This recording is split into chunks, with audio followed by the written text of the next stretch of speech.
Assalamualaikum warahmatullahi wabarakatuh. Alhamdulillahilladzi qad wahaba ibadahul muqarrabin al-adaba thumma as-salatu bis-salami taltaqi ala khitamil anbiya'i khuluqi. Salat subuh rahimahullah taala.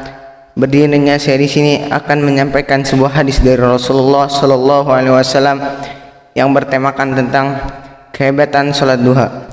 Dari Abu Dzar radhiyallahu anhu bahwasanya Rasulullah sallallahu alaihi wasallam pernah bersabda, "Yusbihu ala kulli sulama min ahadikum sadaqah, fa kullu tasbihatin sadaqah, wa kullu tahmidatin sadaqah, wa kullu tahlilatin sadaqah, wa kullu takbiratin sadaqah, wa nahyun 'anil munkari sadaqah, wa yujzi'u min dzalika rak'atani yarka'uma min ad-duha."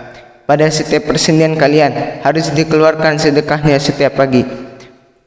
Setiap tasbih adalah sedekah, dan setiap tahmid adalah sedekah, dan setiap tahlil adalah sedekah, dan setiap takbir adalah sedekah. Dan amal bil ma'ruf adalah sedekah, nahyu 'anil munkar adalah sedekah. Semua itu dapat terpenuhi dengan 2 rakaat salat subuh.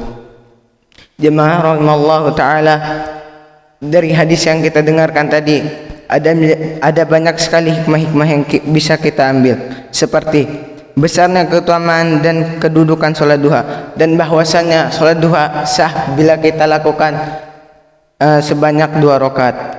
Salat duha akan memberikan kita keberkahan hidup di dunia maupun di akhirat. Orang itu akan dipanggil masuk ke dalam surga melalui pintu surga. Dari Abu Hurairah radhiyallahu anhu bahwasanya Rasulullah sallallahu alaihi wasallam pernah bersabda, sesungguhnya di dalam surga ada pintu yang dinamakan pintu surga.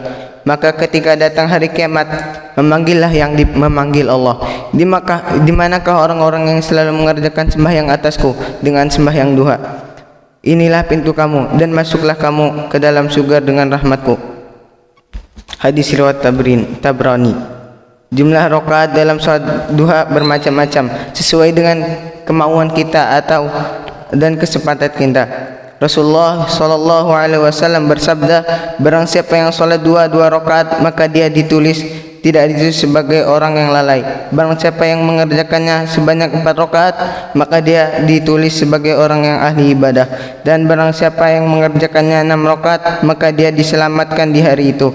Dan barang siapa mengerjakannya 8 rakaat maka Allah tulis dia sebagai orang-orang yang taat. Dan barang siapa yang mengerjakannya 12 rakaat maka Allah akan membangunkan rumah di surga untuknya. Hadis riwayat Tabrani.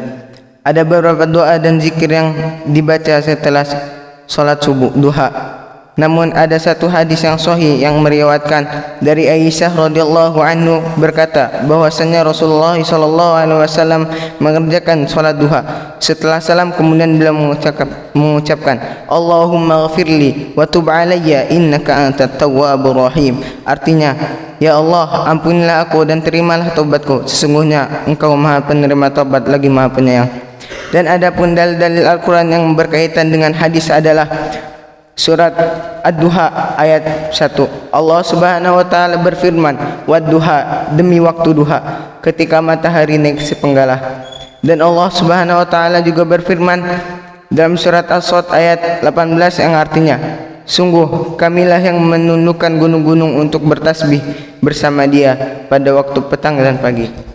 Jemaah subuh rahimallahu taala, sebelum kita akhiri, alangkah baiknya kita bermunajat kepada Allah Subhanahu wa taala. Bismillahirrahmanirrahim. Alhamdulillahi rabbil alamin, hamdan yuwafi ni'amahu wa yukafi'u mazidah. Ya Rabbana lakal hamdu lakas syukru kama yanbaghi li jalalik wajhika wa 'azimi sultanik. Allahumma salli wa sallim ala sayyidina Muhammad wa ala ali sayyidina Muhammad.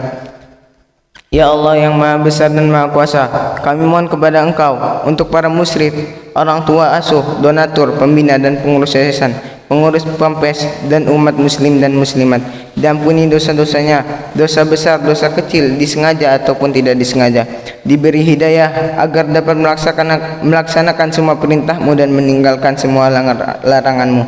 diberi kesehatan agar bisa istiqomah dalam melaksanakan ibadah baik yang wajib maupun yang sunnah, diberi rezeki yang luas dan berkah agar mau berbagi kepada anak yatim dan duafa, diberi kemampuan bisa bersabar jika menerima musibah dan pandai mensyukuri kenikmatan, diberi keturunan yang qurrata a'yun, keturunan yang solih dan solihah. Rabbana atina fid dunya hasanah wa fil akhirati hasanah wa qina adzabannar. Subhanaka rabbikal izzati amma yasifun wa salamun alal mursalin walhamdulillahi rabbil alamin.